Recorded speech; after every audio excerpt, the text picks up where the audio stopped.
Assalamualaikum warahmatullahi wabarakatuh. Bismillahirrahmanirrahim. Alhamdulillahirabbil alamin.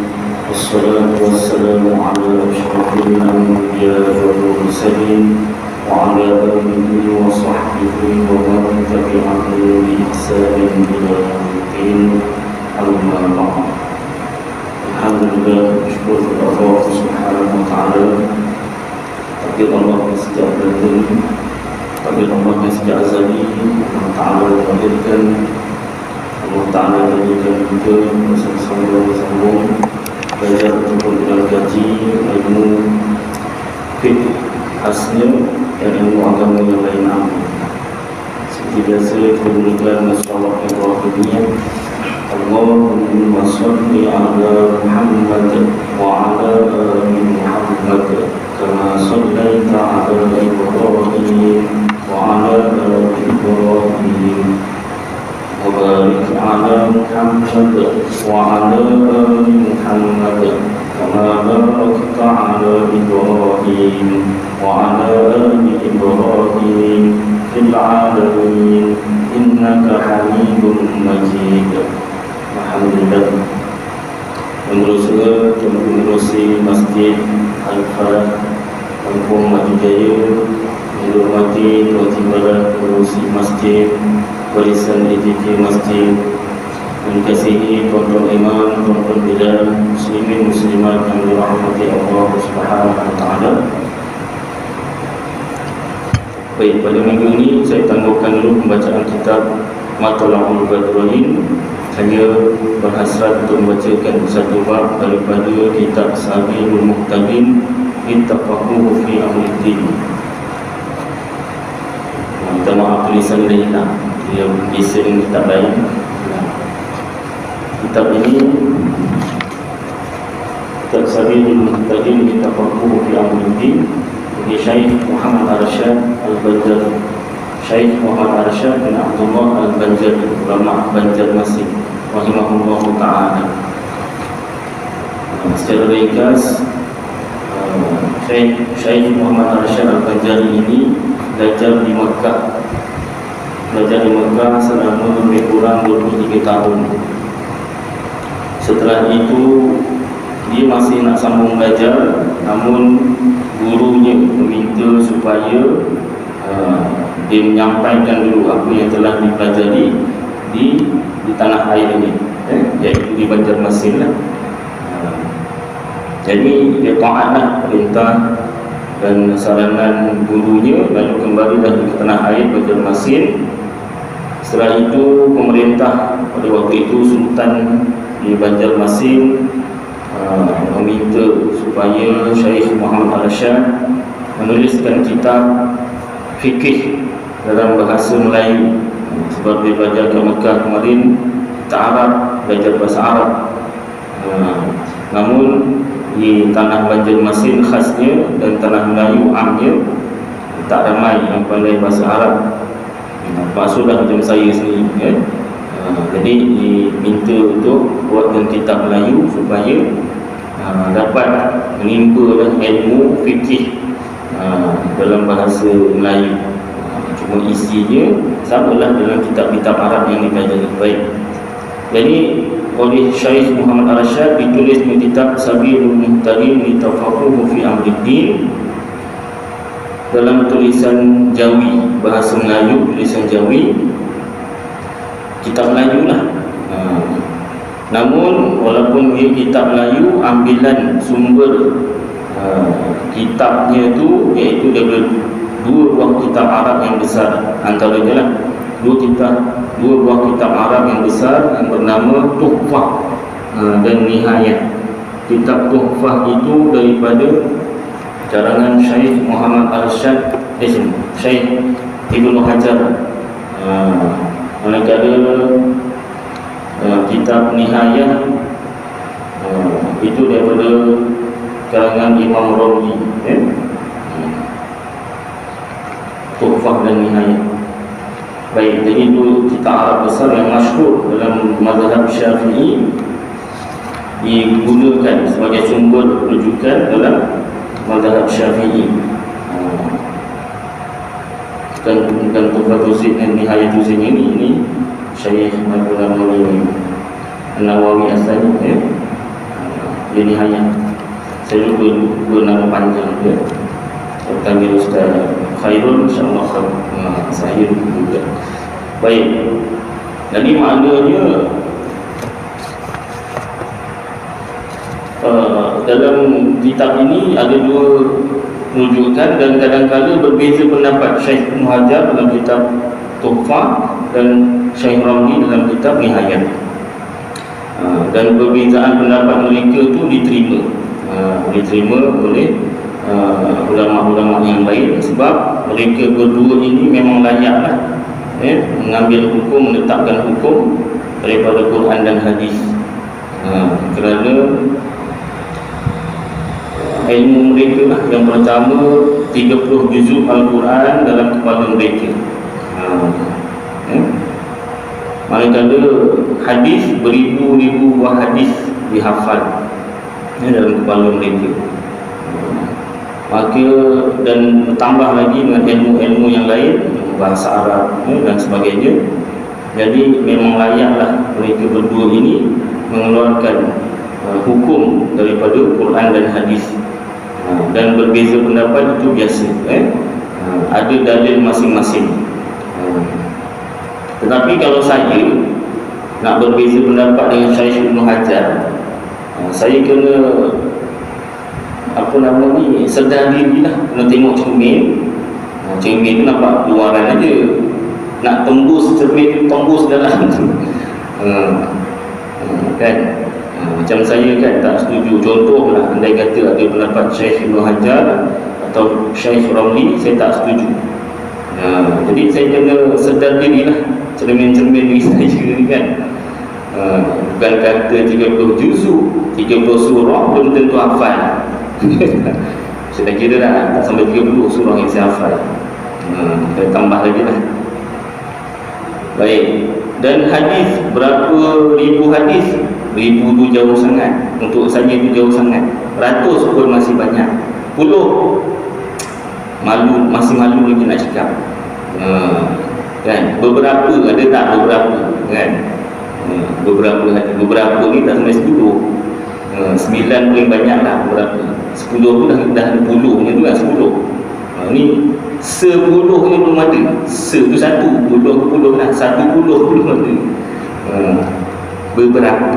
Beberapa tu pun matan hadisnya tu hafal tak, betul-betul tepat barisnya, hurufnya tak tinggal. Itu baru cerita matannya, teks hadisnya. Belum tanya sanadnya, ni hadis daripada siapa, daripada Rasulullah SAW. Wah, itu dah jangan tanya saya lah, memang tak hafal. Kan? Jadi untuk diri saya nak menyanggah ataupun nak mempertikai pendapat Syekh Ibnu Hajar dan Syekh Ramli, itu sangat tidak layak dan sangat tidak beradab, ya. Kalau Syekh Ramli dan juga Syekh Ibnu Hajar berbeza pendapat, itu sememangnya layak bagi mereka berdua, dengan ilmu mereka. Baik, jadi itu sedikit pengenalan tentang kitab Sabil Muhtadin. Dan bagi sesiapa yang dah tahu, tahulah. Yang belum tahu, kitab Sabil Muhtadin ini adalah kitab paling besar dalam alam Melayu.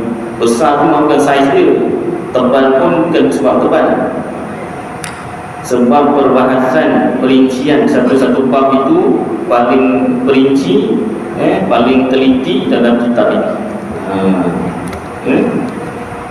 Dan kitab ini setelah Syekh Muhammad Arsyad tuliskan bab ibadat, Di bab fikih ni banyak ibadat, makanan, muamalat.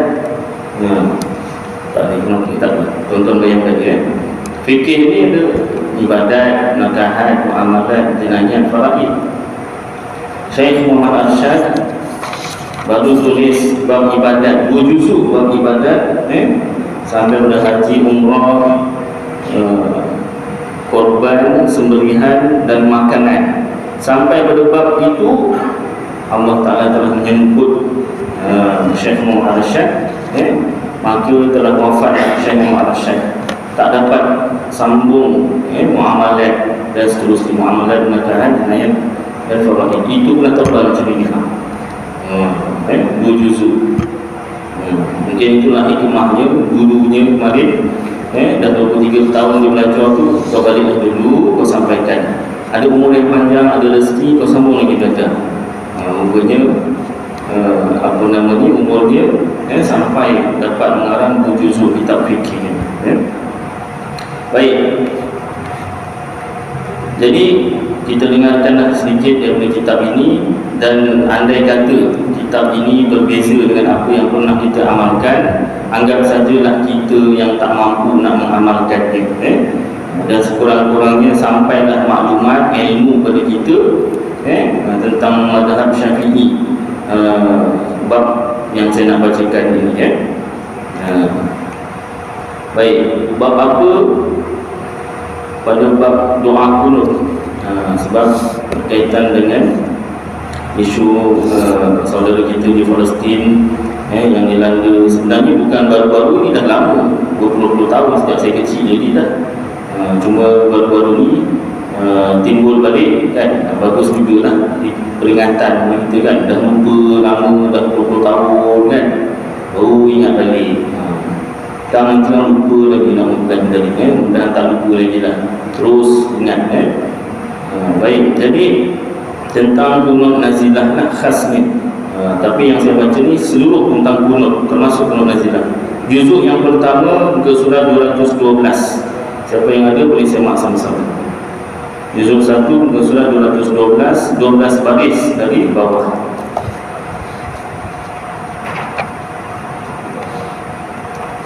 Dan sunat kemudian daripada zikir iktidal, iaitu hingga min syai'in ba'd.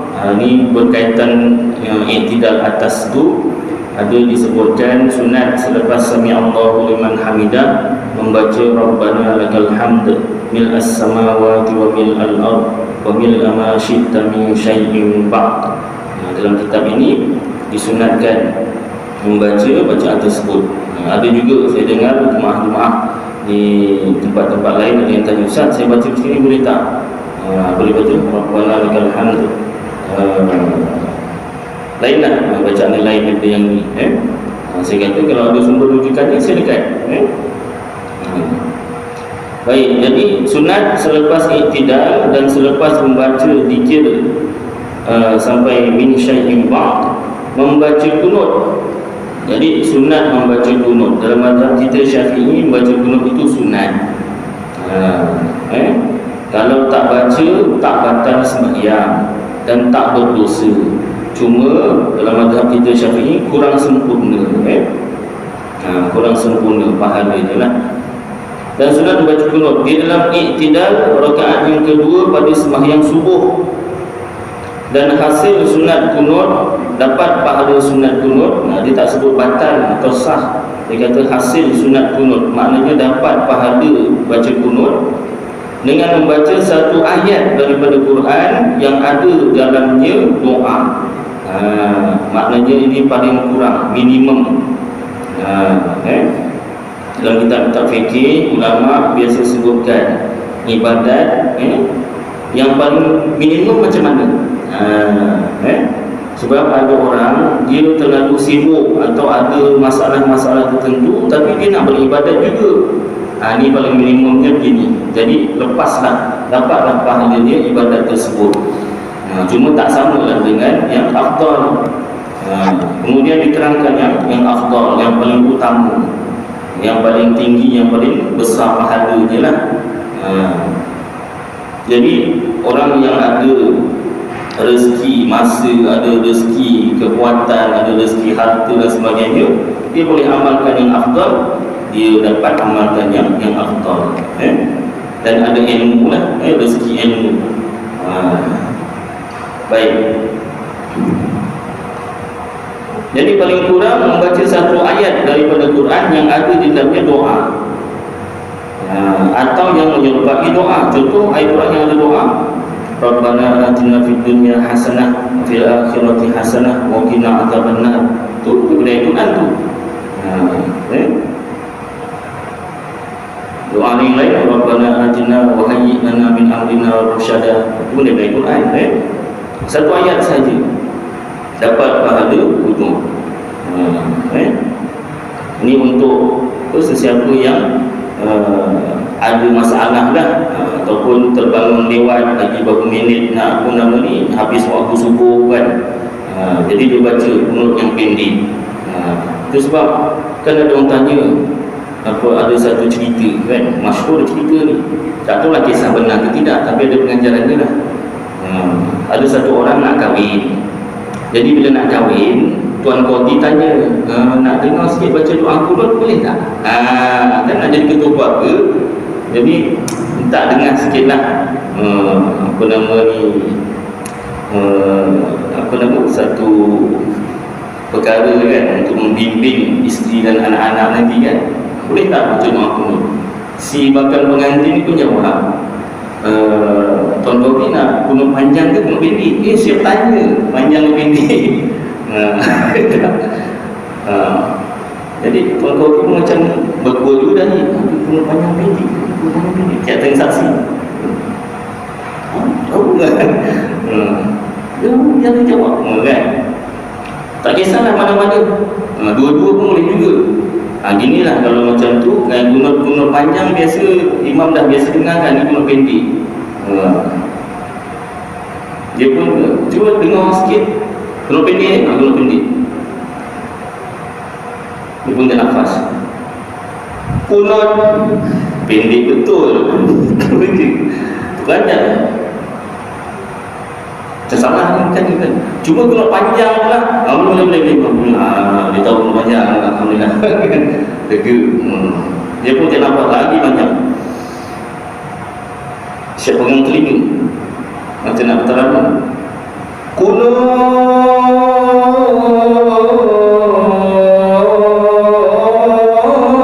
dia macam azan pula bunyinya.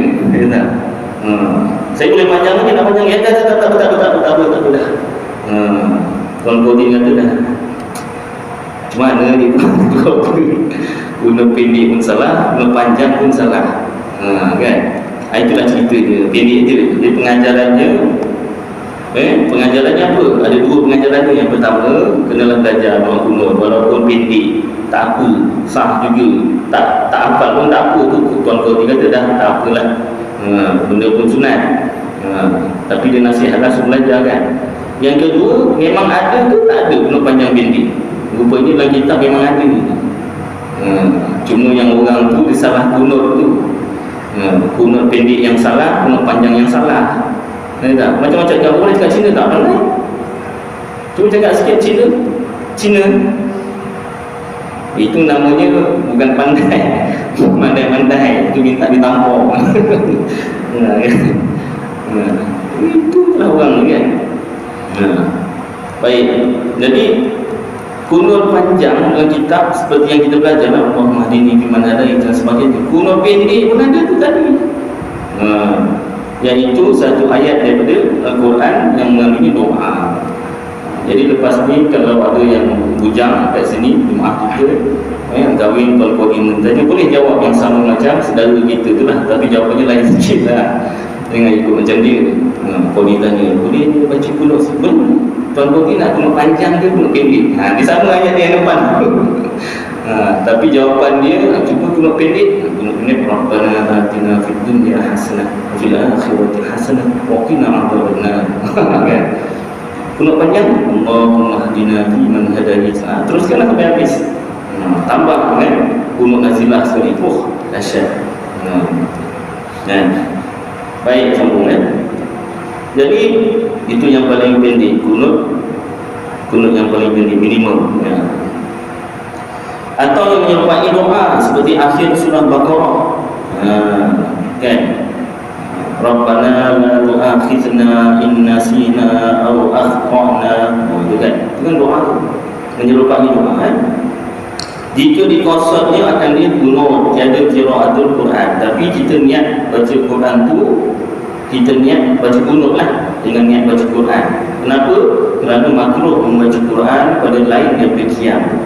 Selain berdiri lepas Fatihah tu, waktu lain makruh baca Al-Quran dalam sembahyang lah. Dan hasil pula dapat pahala kunut itu dengan doa yang semata-mata. Kalau doa yang bukan Quran, hadis pun boleh dapat juga pahala kunut, tapi bahasa Arab lah, yang bahasa Melayu kan.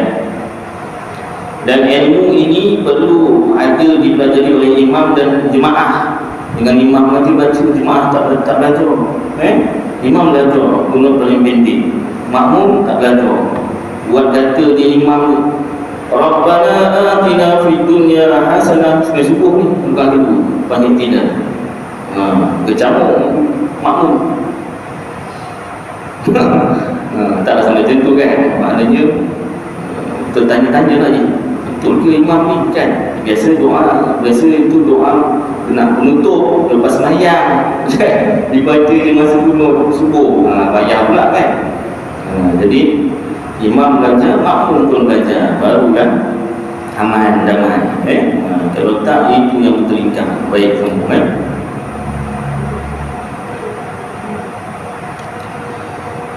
Doa semata-mata, dan jika ada doa itu tiada maksud sekalipun, tak ada dalam hadis pun, Quran tak ada, hadis pun tak ada, jika ta'alluqnya dengan pekerjaan akhirat, tapi syaratnya mesti doa itu berkaitan dengan akhirat juga semata-mata, maka hanyalah, atau serta pekerjaan dunia. Boleh juga pekerjaan dunia tapi kena sertakan akhirat. Tetapi kunut yang afdal, itu tadi kunut yang ringkas. Kunut yang afdal, yang paling baik, yang paling utama, iaitu yang warid, yang ada hadis daripada Nabi SAW, iaitu Allahumma hdini fi man hadait, wa afini fi man afait, wa tawallani fi man tawallait. Nun mati itu mutar ikhfa dengan fi man tawallait, fi man tawallait, wa barik li fi ma a'tait, وَقِنِي شَرَّ مَا قَضَيْتَ فَإِنَّكَ تَقْضِي وَلَا يُقْضَى عَلَيْكَ وَإِنَّهُ لَا يَذِلُّ مَنْ وَالَيْتَ وَلَا يَعِزُّ مَنْ عَادَيْتَ تَبَارَكْتَ رَبَّنَا وَتَعَالَيْتَ فَلَكَ الْحَمْدُ عَلَى مَا قَضَيْتَ أَسْتَغْفِرُكَ وَأَتُوبُ إِلَيْكَ. Inilah lafaz kunut yang warid daripada Nabi SAW pada riwayat Baihaqi. Jadi kunut ini namanya kunut Nabi lah, dibaca oleh Nabi. Tapi orang kita sebut kunut subuh sebab selalu dibaca pada sembahyang subuh. Dan sunat bagi imam membawa kunut dengan dan setengah orang kita pun ada juga kata kunut saja, tak ada sebut kunut Nabi atau kunut subuh, kunut saja kan. Dan sunat bagi imam membawa kunut dengan lafaz jamak. Jamak ni maknanya untuk ramai, seperti dibacanya Allahumma hdina fi man hadait wa afina fi man afait hingga akhirnya. Kalau Allahumma hdini, Allahumma ya Allah ihdini, berilah hidayah kepadaku, satu orang. Allahumma hdina, ya Allah ya Tuhanku, berilah hidayah kepada kami, ramai. Sunat imam baca begitu. Kerana sah hadis pada menegahkan imam daripada menentukan dirinya dengan doa. Ada hadis yang menegahkan imam sebenarnya jemaah imam, tapi doa untuk diri sendiri. Seperti dibaca dengan nafas ifrad sendiri, maka iaitu makruh. Tapi kalau baca juga makruh, taklah dosa.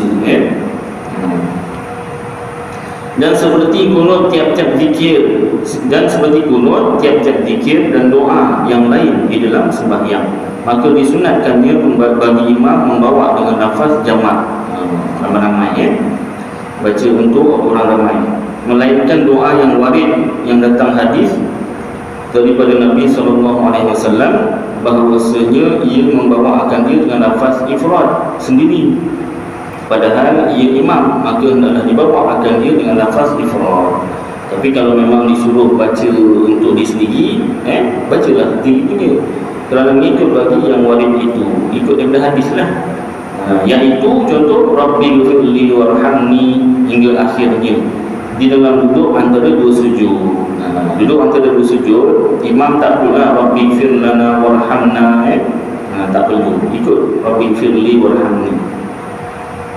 Dan seperti Allahumma nakini, Allahumma ghsilni. Ini saya tak ingat bacaan doa pada ketika bila dalam sembahyang. Dan seperti Allahumma ghfirli ma qaddamtu wa ma akhartu hingga akhirnya. Kemudian daripada tasyahud yang akhir, selepas tasyahud akhir, sebelum beri salam, sunat baca Allahumma ghfirli ma qaddamtu wa ma akhartu wa ma asrartu wa ma a'lamtu wa ma asraftu wa ma anta a'lamu bihi minni antal muqaddim wa antal muakhir la ilaha illa anta Allahumma inni a'udzu bika min al-'adzabil qabri wa min fitnatil mahya wal mamat wa min fitnatil masih dajjal ya muqallibal qulub tsabbit qalbi ala dinik. Itu dalam kitab Bidang Penuntut ada penuh sunat dibaca. Yang pertama, kalau imamnya tahu dan makmumnya tahu, dan yang kedua, makmumnya reda. Kalau imam tahu, imam reda, makmumnya tak tahu, makmum tak reda, nanti jadi pelik makmumnya. Makmum dah habis fil alamin innaka hamidum majid, imamnya diam senyap, dia tak bagi salam, mulalah tukang yang yang lain yang batu lagi yang bagi signal. Takkan nak cakap bila nak disalah macam itu kan. Nanti batal pula sembahyang. Rupanya yang batu sendiri tu pun batal juga. Sian makmum jadi biar imam dan makmum tahu dan makmumnya reda. Kalau tak reda pun tak boleh juga kan. Baik. Jadi kalau itu baca untuk sendiri, tak perlu Allahumma ghfir lana. Adapun tegah Nabi akan imam daripada menentukan dirinya dengan doa, maka tempatnya itu pada doa yang tiada maksud, tiada hadis daripada Nabi SAW. Inilah hasil yang dirajahkan oleh Syekh Ibn Hajar di dalam Tuhfah. Itu dikeluarkan sumber hukumnya daripada kitab Tuhfah. Katanya sekira-kira dibawa imam akan doa yang tiada maksud, tiada hadis, dimakruhkan baginya membawa dengan lafaz ifrad sendiri. Dan inilah tempat menanggungkan tegah yang tersebut itu. Dan sekira-kira dibawanya akan doa yang maksud pada hadis daripada Nabi SAW, hendaklah diikutnya lafaz yang maksud itu. Maksudnya itu ada kesan, ada hadisnya lah. Kata Syekh Ibn Hajar dalam Tuhfah, hasilnya dan sunat bagi yang sembahyang, hasil kunut dan sunat bagi yang sembahyang seorang diri, dan bagi imam yang reda makmumnya dengan panjang, bahawa dibacanya kemudian daripada kunut yang warid itu kunut Sayyiduna Umar. Sunat sebagai sunat sendiri ataupun bagi imam yang reda makmumnya ditambahkan apa? Kunut Sayyiduna Umar, yaitu Allahumma inna nasta'inuka wa nastaghfiruka wa nastahdika wa nu'minu bika wa natawakkalu 'alaik wa nusni 'alaika al-khayra kullah nashkuruka wa la nakfuruka wa nakhma'u wa natsruku man yafjuruk Allahumma iyyaka na'budu wa laka nusalli wa nasjud wa ilaika nas'a wa nahfid narju rahmataka wa nakhsha 'adabak inna 'adabaka jidda bil kuffari mulhiq. Ini namanya kunut Sayyiduna Umar. Tapi kita kebanyakannya menamakan kunut ini kunut nazilah. Asal sebenarnya ini kunut Sayyidina Umar. Yang tadi Allahumma hdini itu disebut kunut Nabi. Kita sebut kunut subuh. Maknanya dari segi istilah sahajalah, dari istilah berbeza. Jadi sekurang-kurangnya kita tahulah yang sebenarnya, istilah yang sebenarnya Allahumma hdini itu kunut Nabi, Allahumma inna nasta'inuka itu kunut Sayyiduna Umar. Telah meriwayatkan akan dia Baihaqi, Imam Baihaqi juga yang riwayatkan dengan seumpama yang demikian itu daripada fi'il perbuatan Sayyiduna Umar radhiyallahu anhu. Maka apabila dihimpunkan antara dua kunut itu, kalau kita nak baca dua-dua, maka sunat mendahulukan yang pertama. Sunat kita dulukan Allahumma hdini, barulah baca Allahumma inna nasta'inuka. Kenapa? Kerana sabit ia daripada Nabi SAW. Sebab tadi yang pertama tu Allahumma hdini tu kunut Nabi, lebih utama lah daripada kunut Sayyidina Umar. Dan jika dikehendaki membawa dengan salah suatu daripada keduanya, kalau kita nak baca salah satu sahaja, maka hendaklah dibawanya kunut yang pertama, bacalah kunut Nabi. Kenapa? Kerana illah yang tersebut itu, kerana sebab yang tersebut itu, sebab yang sama, sebab itu kunut Nabi lebih utama daripada kunut Sayyidina Umar. Dan sunat kemudian daripada kunut itu mengucap selawat dan salam atas Nabi dan keluarganya dan sahabatnya, seperti diucap Allahumma salli ala Muhammad wa ala alihi wa sahbihi wa barik wa sallim. Itu salah satu contoh selawat yang kitab ni lah.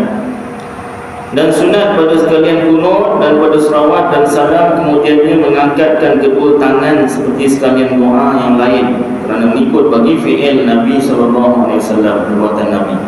Telah meriwayatkan akan dia Hakim. Ada hadis doa kunut ini angkat tangan, dan doa yang lain juga angkat tangan. Bersalahan, berbeza dengan doa iftitah dan doa kemudian daripada tasyahud sebelum risalah tadi tu, Allahumma firli ma qaddamtu tu. Maka tidak disunatkan pada keduanya mengangkatkan kedua tangan. Yang doa iftitah dengan doa tasyahud tu tak payah angkat tangan. Allahu akbar, Allahu akbar kabira, jangan. Tak disunatkan. Kalau angkat juga taklah batal, tapi kau ni buat kita yang tak disuruh. Yang disuruh tak buat. Menjauh kata hati-hati, ikan terliwang orang gugu. Ikan terliwang kuek orang gugu, kan? Sing hati-hati sing orang-orang boleh lah. Macam itulah bahasa Jawa tu. Awak mana saya tanya kan mana jauh, kan? Baik. Kenapa tak disunatkan angkat? Kerana bahawasanya tangan ada baginya wazifah amal lain di dalam doa iftitah dan doa tasyahud. Doa iftitah tangan disunatkan bahawa dia terusan. Tasyahud tangan disunatkan pada lutut pun. Dan disunatkan bagi tiap-tiap orang yang membaca doa mengadahkan dua tapak tangannya ke langit. Tapak tangan tu sunat tapak tadah ke arah langit.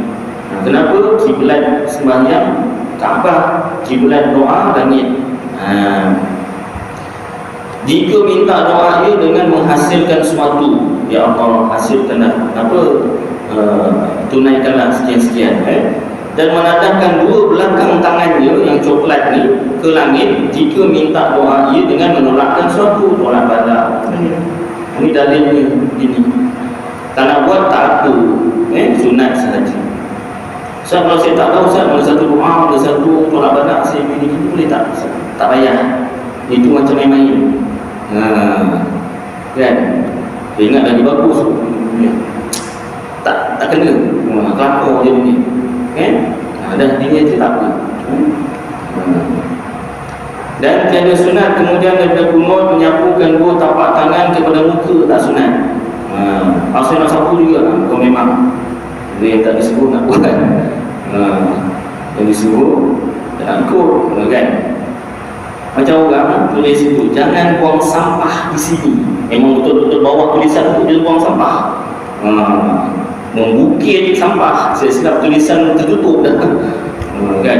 Bukan kat sini, tempat lain. Mungkin kat Planet Marikh semua, kan? Baik. Dan kepada yang lainnya, kerana kejadian warid, muka pun tak sunat sapu, badan apatah lagi, tak sunat sapu. Jadi terus turun sujud. Dan disunatkan bagi imam menyaringkan membaca kunut. Sunat imam kuatkan, menyaringkan tu kuatkan suara. Sama ada pada sembahyang adaan tunai atau pada sembahyang qada. Yang main-main dalam kitab ni sebut bukan sahaja sembahyang berjemaah ni untuk sembahyang tunai, sembahyang qada pun boleh berjemaah. Kalau dia sembahyang nak qada ada, dia kita sembahyang berjemaah. Sembahyang berjemaah qada ramai. Macam mana ya Ustaz di fardhu subuh ni rakaat ini qada'an imaman yang makmum-makmuman kan? Masing-masing ada sembahyang yang wajib diqada. Maklumlah masa muda muha-muha kan, dah kahwin dengan ustazah barulah cukup sembahyang ni 2 kali bang, 1 bang kat masjid, 1 bang kat rumah. Siapa yang bang? Isteri dia lah, ustazah tadi tu. Azan kat masjid dia tak apa dengar, macam tak dengar ni. Semua benda tahu lah kan. Kita buat tak dengar je. Bang yang gaduh kan, bang dah masuk maghrib. Apa kan. Bang yang kedua tu yang dia baru dengar kan. Jadi macam mana ada sembahyang qada, ramai-ramai sembahyang qada kan, berjemaah. Biar semangat sikit, dan ramai semangat. Baik, jadi sembahyang qada pun kuatkan kunut kerana mengikut bagi fi'il Nabi SAW, perbuatan Nabi. Bersamaan tak sama bagi yang lain yang berdoa kunut, yang bersekali doa yang dalam sembahyang. Maka tidak sunat bagi imam menyaringkan diri kerana tiada wali macam doa antara 2 sujud tu, tak perlu kuat. Kata Mawardi, Imam Mawardi, hendaklah nyaring imam dengan kunut itu terkurang daripada nyaringnya dengan baca Fatihah. Kalau boleh kurang sikit. Kalau Fatihah tu kuatnya Bismillahirrahmanirrahim. Kalau kunut Allahumma hdini fi man hadait. Itu macam tu kakiunnya Ustaz, dia juga tinggi dengan apalah, sekurang-kurangnya dia kurang sikit kuat. Tapi kalau dah memang orang tu peti suaranya besar, memang dia kalau bisik pun, bisik dia tu pun macam bercakap. Dan kau tak bisik lah, orang pun dengar. Cakap bisik juga. Dia punya bisik tu orang lain dengar. Kau ni tak payah bisik. Kau memang dalam kamus hidup kau tak ada bisik. Peti suara besar kan. Jadi itu tak apa, dimaafkan lah kan. Jadi imam lah kan, contoh tak masuk isya azan kan, sama sikit.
Saya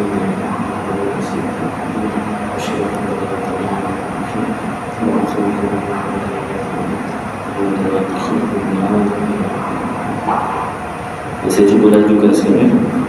Ini pasal banyak belok-belok ni yang panjang ni, baik.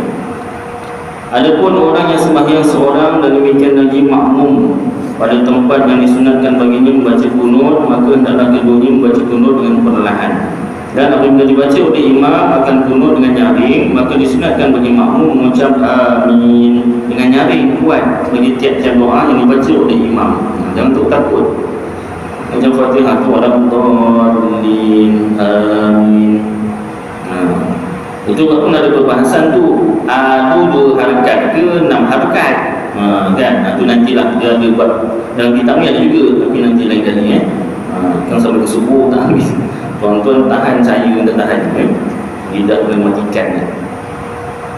Baik, jadi amin, baca amin. Dan setengah daripada doa selawat atas Nabi SAW, maka disunatkan bagi makmum mengaminkan dia. Selawat pun dia tidak doa, boleh aminkan.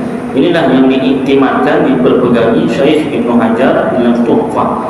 Kata setengah ulama, apabila dibaca oleh imam akan selawat atas Nabi, maka tiada sunat dibagi makmum mengaminkan dia. Setengah ulama kata, di pendapat yang kedua lah, selawat tak sunat diaminkan. Hanya hendaklah ia mengikuti imamnya pada membaca selawat atas Nabi SAW. Hanya ikut baca sama-sama. Dan apabila dibaca oleh imam akan sana puji-pujian, iaitu daripada fa'innaka taqdi, mula daripada fa'innaka taqdi. Bila imam baca hingga akhirnya, maka sunat bagi makmum membaca dia dengan perlahan bersama-sama imam lah. Atau diam ia padahal mendengar bagi bacaan imamnya.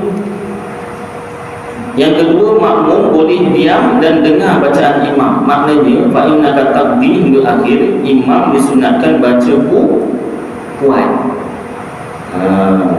Cuma memang kebanyakan imam tak baca kuat, perlahan. Tak ada masalah, itu sunat sahaja. Cuma kalau nak diamalkan, boleh. Saya pun masa mula-mula belajar ni kemarin mengamalkan jadi imam, seram juga kan. Orang lain semua baca perlahan, ini baca kuat kan. Ini ada rasa sama, seram kan kita kan. Kalau lepas semayang kita nak juga bertubi tanya, ni daripada mana kan? Tapi tak ada, masyarakat Malaysia tak macam tu. Kan? Tak kena tanya baik-baik adalah boleh tahu kenapa baca kuat. Ini kita asal tadi, oh alhamdulillah, terima kasih dapat ilmu. Kan? Baik. Jadi kalau boleh diamalkan, amalkan. Tak boleh, tak apa. Benda pun sunat. Fa'innaka taqdi, maknanya daripada awal sampai akhir nak baca kuat imam. Allahumma hdini tu sampai fa'innaka taqdi pun kuat, sampai selawat semua kuat. Makmum ada 2 pilihan. Pertama, ikut baca perlahan. Yang kedua, dengar bacaan imam. Ataupun yang ketiga, makmum boleh buat membaca akan asyhadu atau asyhadu, aku bersaksi. Maka yang pertama daripada yang 3 ini, iaitu makmum membaca dengan perlahan, imam baca kuat, makmum baca perlahan, terlebih utama, lebih afdal. Makmum ikut baca perlahan tu lebih afdal. Kenapa? Kerana mengikut bagi fi'il Nabi, perbuatan Nabi SAW. Dan adakah batal sembahyang apabila dibaca oleh makmum pada ketika itu suadakta warata, macam jawapan azan subuh ketika as-salatu khairum minan naum, suadakta warata, batal tak makmum baca ketika imam baca fa'innaka taqdi hingga akhir? Kata Syekh Ibn Hajar, batal sembahyang dengan dia. Dan kata Syekh Ramli, tiada batal sembahyang dengan dia. Itu pun berbeza pendapat. Masing-masing ada dalil masing-masing. Kerana mengikut Syekh Ramli pada demikian itu, Imam Ghazali pun kata tak batal. Disokong oleh Imam Ghazali lah. Dan adalah dalil keduanya tersebut pada tempatnya. Mana dalil Syekh Ibn Hajar dengan Syekh Ramli dan Imam Ghazali? Cari dalam kitab-kitab mereka, kata pengarang kitab. Semua nak masuk sini, bagi tebal kan? Jadi pengarang kitab kata, carilah kat kitab masing-masing. Maka jika tiada mendengar makmum akan kunut imamnya kerana dibaca imam akan dia dengan perlahan, contoh kalau imam baca perlahan, seluruh kunut imam baca perlahan contohnya, atau kerana jauh daripada imamnya penuh sembahyang subuh sampai belakang, yang mic pun tak dengar, dahsyat. Atau kerana tuli telinganya atau makmumnya pekak, atau mendengar ia akan suara yang tiada faham ia akan dia dengar tapi tak jelas, butirannya tu, maka hendaklah ia membaca kunut dengan perlahan seperti sekalian zikir dan doa yang tiada mendengar ia akan dia. Jadi makmum sunat baca kunut perlahan. Syahdan disunatkan pula membaca kunut yang tersebut itu pada i'tidal rakaat yang akhirnya pada tiap-tiap sembahyang fardu lain daripada fardu subuh. Sunat juga baca selain sembahyang subuh, tetapi kerana nazilah, minta pertolongan. Artinya kerana kedatangan suatu balak, sama ada ia melengkapi balak itu kena sekalian orang Islam, atau tertentu ia bersetengah orang Islam, ataupun balak itu kena sebahagian orang Islam sahaja. Jika kembali mudaratnya kepada sekalian orang Islam, seperti wabak dan ta'un dan qahtu, kemarau, dan belalang atau tikus dan hujan yang memberi mudarat akan rumah, ribut dah ni, atau perhumaan padi, dan seperti takut akan seteru musuh, dan seperti tertawan orang alim atau orang berani oleh orang kafir.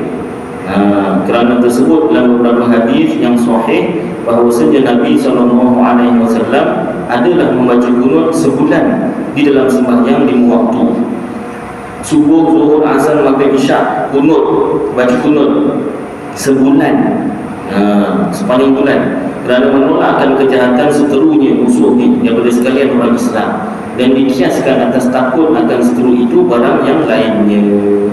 Kunut apa yang Nabi baca? Allahumma hdini.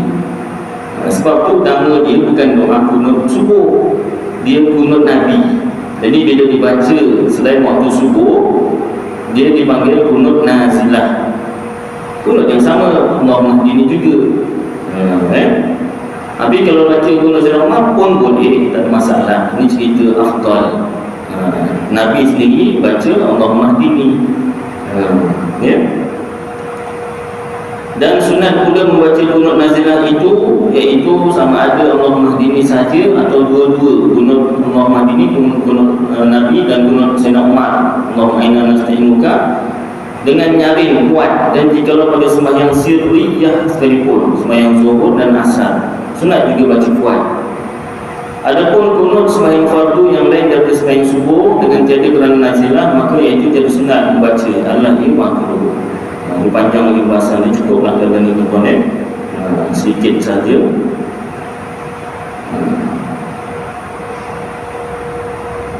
Saya sebut tentang gunung ini sikit lah, tapi tak apa, cukup lah beberapa kali kat sini. Jadi maknanya macam saya kemarin hari Rabu tu dekat surau Taman Desa Jaya, apa nama ni, isyak tu saya ditolak lah jadi imam, minta jadi imam kan. Jadi saya tak hafal kunut Sayyidina Umar, Allahumma inna nasta'inuka tu, dan dia pun tak ada letak dekat depan macam tu. Jadi macam mana? Sebelum tu pun saya dah baca bab ni juga. Nanti andai kata lah saya jadi imam nanti, andai kata saya cakap kan, andai kata saya jadi imam isyak nanti, kalau saya baca Allahumma hdini, jangan terkejut, Allahumma hdina, jangan terkejut. Itu bukan kunut subuh. Itu kunut Nabi. Yang duduk dia tak apa, yang baru datang terpanjat. Allahumma hdina fi man hadait. Usah semayang insya-Allah. Insya-Allah tu kamu biar dia ikut, taklah ikut je. Kejut dia kan. Itu bukan kunut subuh, kunut Nabi. Selalunya dibaca waktu subuh, tapi ini nak minta pertolongan, ada balak yang kena beruang Islam di Palestin khasnya, jadi dibaca, dipanggil kunut nazilah. Jadi kunut nazilah tu bukanlah kunut Sayyidina Umar semata-mata, tidak. Kunut Nabi dan kunut Sayyidina Umar, dan boleh juga kunut lain, mana doa lain ditambah. Jadi saya pun baca lah kunut tu, saya tak hafal kunut Sayyidina Umar, jadi saya tambah Allahumma ansur ikhwanana fi Palestin, itu je lah kan. Jadi yang makmum yang duduk kuliah tu dengar tak terpanjat lah. Makmum yang lain yang duduk nasib lah. Baik.